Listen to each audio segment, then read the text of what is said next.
We'll next move to measurement of height using wall-mounted stature meter.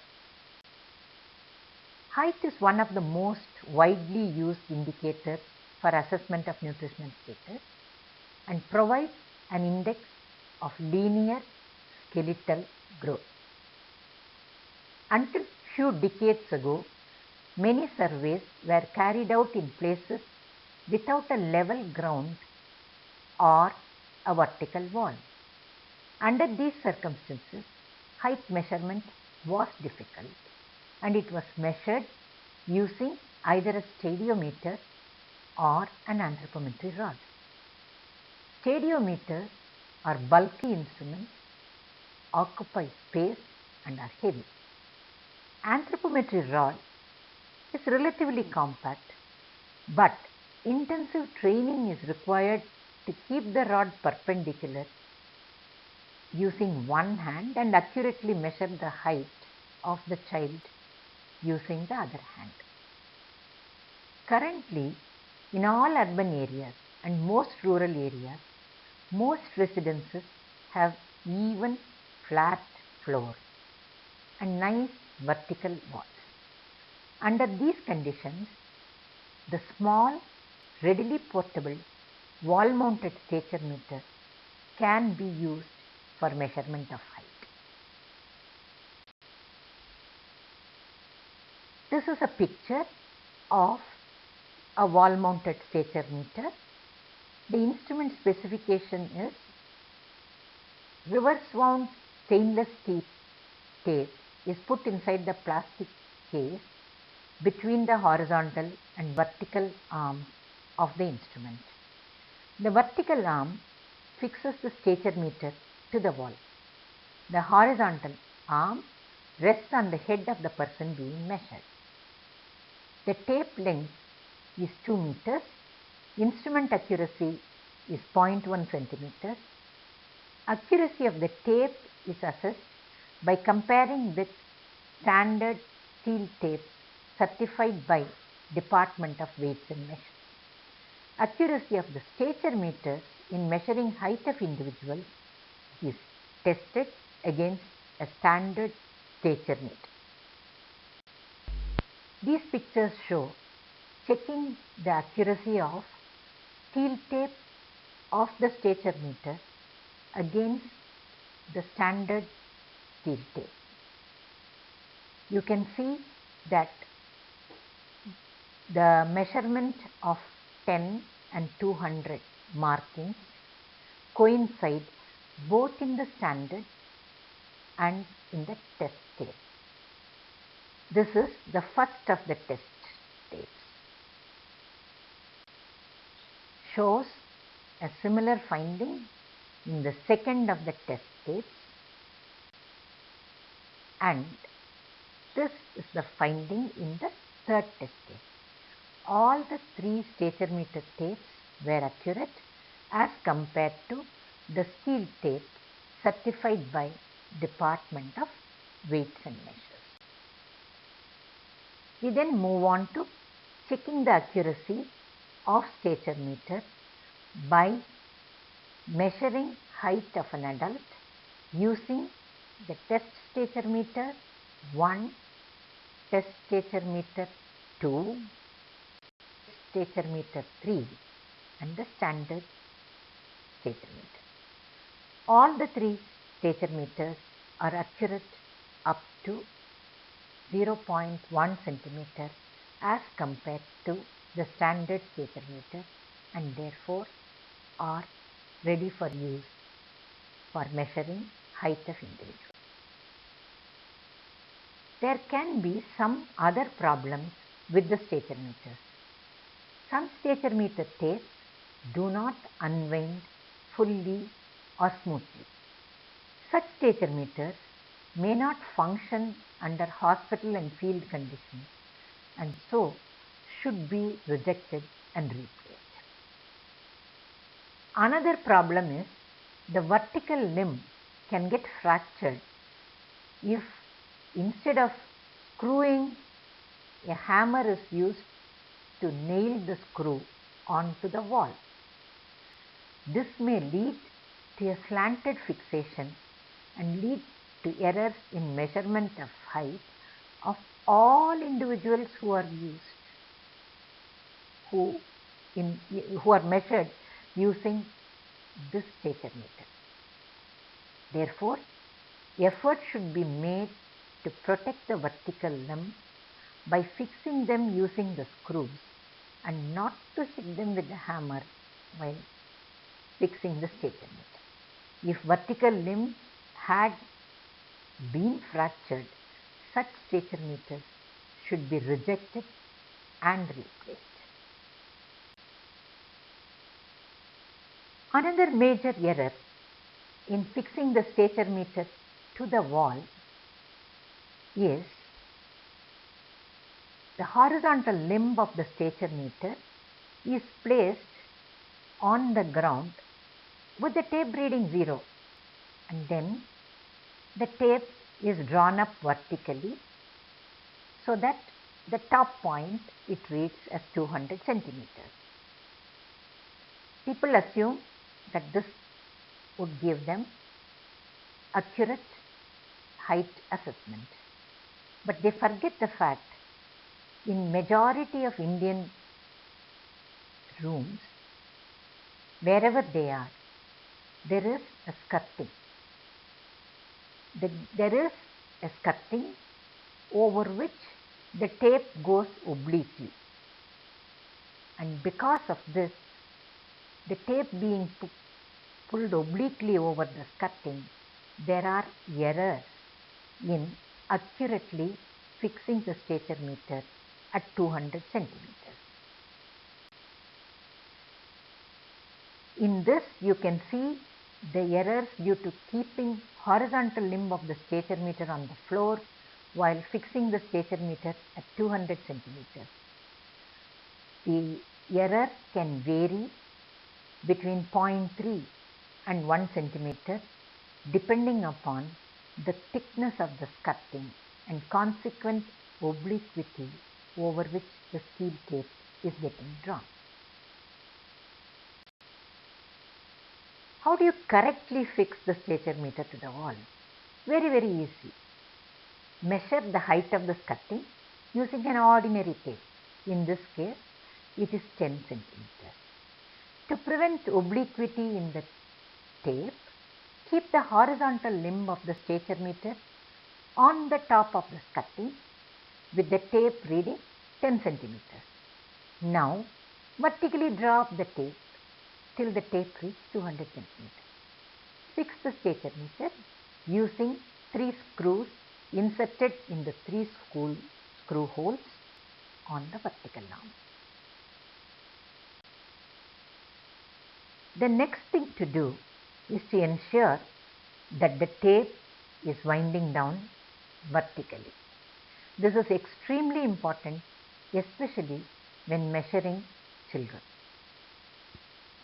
Place a 500 gram weight on the horizontal arm of the stature meter and keep your palm below it. Gently allow the horizontal limb with the weight to fall using gravity. The gravity assisted fall will ensure that the tape is winding down vertically. Draw a pencil line on either side of the tape. If the tape is kept between these 2 vertical lines, you are sure that the tape is being drawn vertically down and you are taking accurate measurement of the height. Drawing down the tape obliquely is one of the most common errors made, especially when children who are young are measured.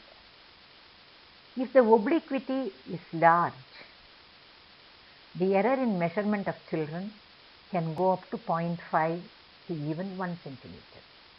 However, large obliquities may be more easy to spot and therefore correct. It becomes very difficult when the obliquity is small. The 2 lines drawn on either side of the tape is the surest way that we have to ensure that the tape is winding down vertically. The person measuring the height can keep the tape between these two lines and be sure he has measured height accurately.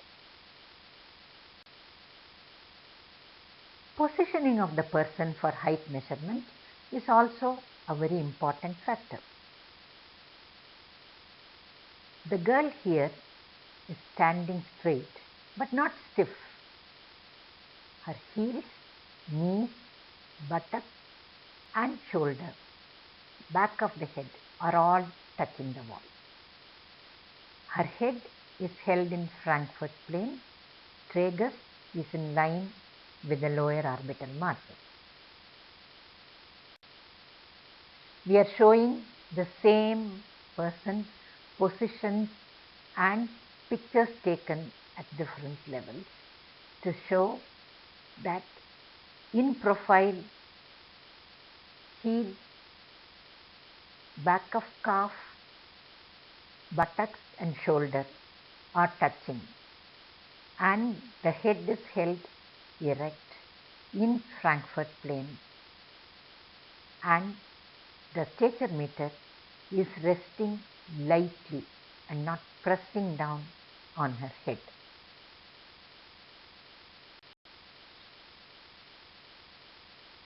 You can see that her height is 146.8 centimeters. This has to be clearly understood because the tape is reversely wound, and unless it is kept in mind, all heights measured using stature meter can go wrong because of a reading error. What are the other precautions? Well, first is the person measured should be barefooted, hair should be flat, feet should be together, and in children we have to say keep the heels, buttock, shoulder touching the wall. This may not be possible in obese women, so appropriate adjustments will have to be made. Tragus of the ear and lower orbital margin should be in the same horizontal plane. This plane is called as Frankfurt plane. Horizontal limb of the stature meter should firmly be placed on the top of the head, but it should not be pressed. One of the easy methods of ascertaining whether this is happening is to ask the person who is getting measured, is it touching your head lightly or is there any pressure? The eyes of the investigator should be at the level of the window showing the reading. Then height should be measured to the nearest 0.1 centimeter. What do we do if the subject is taller than the investigator or shorter than the investigator? Well, if the subject is taller, the investigator puts a stool and stands on it and ensures that eye of the person who takes the measurement is on the same level as the window providing the reading in the stature meter. If the subject is shorter, then the investigator should stoop down and take the measure from appropriate height. Another problem with positioning of the person for height measurement, especially children who are getting measured at home, is the tendency of some investigators to be in a hurry, thereby pushing and pulling the child to stand in the right posture against the wall. This should never be done because children do not like pushing and pulling and will inevitably respond either by slouching or by becoming stiff. Measurement of height with either of these will lead to errors. Persuade the child to stand at ease against the wall. The child here is standing straight. His heel, knees, buttock, back, shoulder and back of head are all touching the wall. Head is touching, held in Frankfurt plane, and the horizontal limb of the stature meter is resting gently on the top of child's head. The child is looking straight ahead and his height is 94 centimeters.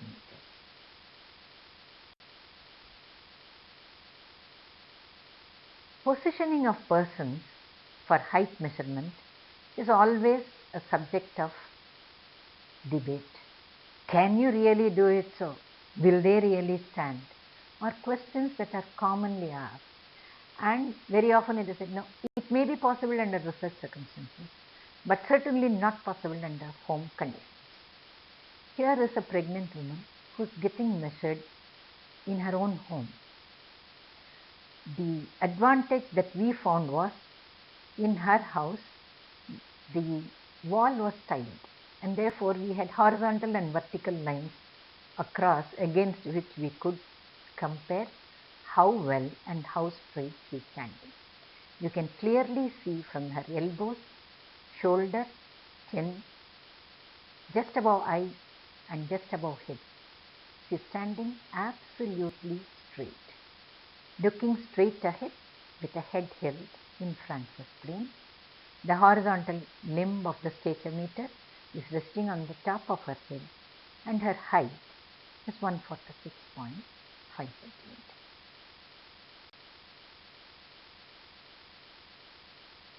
Quality assurance in anthropometric measurement is very, very important, and so far we had discussed essentially type of instrument to be used and how to use the instrument in order to get accurate measurement. Variability measurement can also be due to the way different individuals measure. These variabilities can even occur between measurements done by the same individual depending upon the variation in concentration. Intra-individual variability is the term used to measure, to indicate variation in measurement when the same measurement is taken by an investigator repeatedly in the same person at a given time. Inter-individual variability refers to variation in measurement when the same measurement is taken by different investigators in the same person at a given time. Variability in measurement can be reduced by standardizing the tools and techniques and by appropriate training of the investigator. After getting trained in accurately measuring height, weight, mid-upper arm circumference, waist circumference and feet circumference, all trainees have to participate in an exercise to assess errors in measurement as compared to the faculty and continue training until such time as they come within the admissible range of error as compared to the faculty. In this slide, we are showing you the inter-round variation in 7% and interpersonal variation in 6 rounds of height measurement. In this quality assurance after training, height measurement has been carried out by 7 trainees for 6 rounds, and the difference between the height of these persons as measured by the faculty and trainees were taken. The mean and standard deviation of the difference has been computed. It's obvious that with increasing experience, the error margin comes down in all the persons. There are some persons who are accurate right from the beginning. On the other hand, there are some who have a wider than allowed margin of error even after several rounds and do not perform well. If the variations persist in some individuals well beyond 6 or 7 rounds, it might be preferable not to use that person for taking that particular measurement. For instance, in a group, a person who is unable to measure height accurately could be depended on to measure weight accurately, because the measurement there, errors occur because of instrumentation and they can be corrected by anybody. So by appropriate use of the investigator,